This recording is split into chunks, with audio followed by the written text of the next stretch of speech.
what the call sounds like. Make sure you listen to it. Okay. I just shot a buck. Yeah. Oh my gosh. All right, folks, welcome back to another episode of Called Outdoors. I'll be honest with you, I don't really like doing this exposition voiceover type stuff with deer videos. I feel like the footage, the post-hunt interviews, that kind of stuff usually tells the story pretty good, but this year has been a roller coaster, and I do feel like it's deserving of it. If you watched my first half of archery video, you know it was hot. We saw a couple decent bucks, but we couldn't get any good footage of them. Midway through October, my fiance and I took a trip to Gatlinburg. I thought that might be a little halftime intermission for us. When we came back, things would really turn around. They didn't. Will ended up taking a buck on October 25th, so things were good for the group. If you haven't checked that video out yet, go and watch it after you're done here. But for me personally, November 1st was kind of the day. Kind of flipped for us a little bit. I saw a nice buck pushing does behind my parents' house. I got some good footage of that. Then I had a nice 9-point, 2-year-old 9-point come right in front of my stand. Got some good footage of that and another small buck in that same hunt. So I decided I'd sit down. I'd kind of make a wrap-up archery video. With gun season coming on, I'd go ahead and wrap up my archery for now and then start a gun season video. So I sat down to edit that video. I got 22 minutes into it. All my footage corrupted. I literally went, ate dinner, came back, the computer was still on, and everything was corrupted in like the 20 minutes that I'd been gone. So luckily, Isaac stepped up. He actually cranked out 2 videos on very short notice to replace the one that I had coming out. If you haven't watched those, go check them out. But I was left with no footage. So the Friday before gun season, my dad filmed for me. We hunted, down south where we go for gun season. We ended up seeing 4 deer, including a buck chasing a doe. And because of that buck chasing a doe, I had some pretty high hopes for the next day, despite the warm weather. So just sit back and let's see what happens.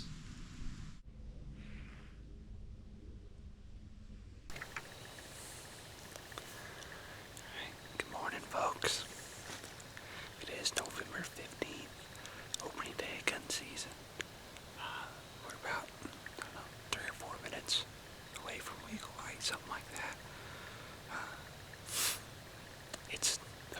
The high's like 70 degrees today. I think it's almost 60 degrees right now, but we got the same opening day plan that we usually do. Sit here all day, see what happens. Hope we catch one midday cruising or somebody bumping onto us or something. So I get to sit the spot that DJ's been sitting. He couldn't make it down this year, so I get to hunt here. A real good spot, so I already heard a deer blowing and somebody else bumped on their way in. I think it was across the river from me, but I'm not 100% certain. I never saw it or heard it come through here. I just heard it blowing. I'm sure we'll see some movement today. Let's just hope we see the right one. So, we'll see what happens.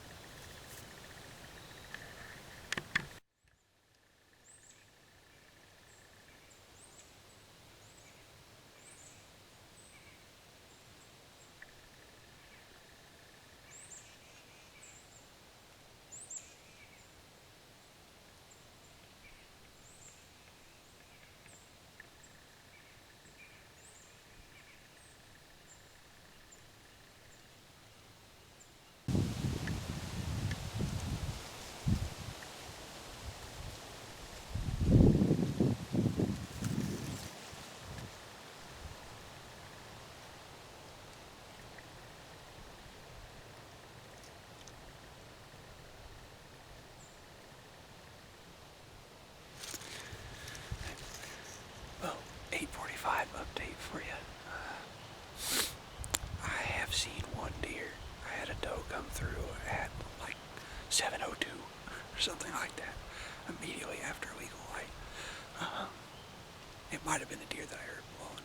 It was still too dark for the camera. This camera's not great in super low light conditions like that, so. But Other than that, it's been pretty slow. It's just that one deer. I had a bald eagle fly over me. Other than that, not a whole lot going on. I have probably heard around 10 shots or so. That's nothing for sometimes some years, so it's warm, you know. We'll see what happens. These guys start to meet the woods. Hopefully they push something to us, or maybe something will come through here naturally in the next half hour or so. No telling.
follow the doe.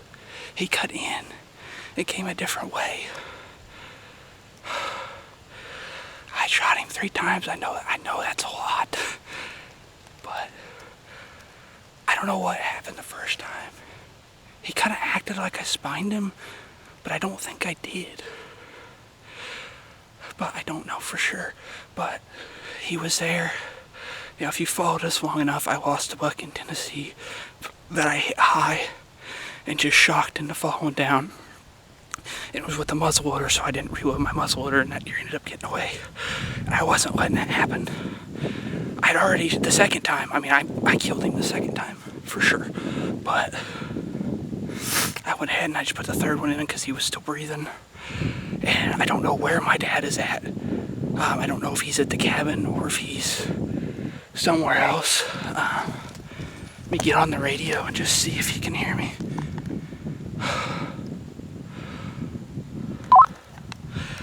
For a second, I thought about passing that deer, and I looked at him in the binoculars. I was like, "Oh no, I'm not passing that deer." When I got down to him, he looks like he's probably 4 years. He's got better mass than I thought. Hey, can you hear me?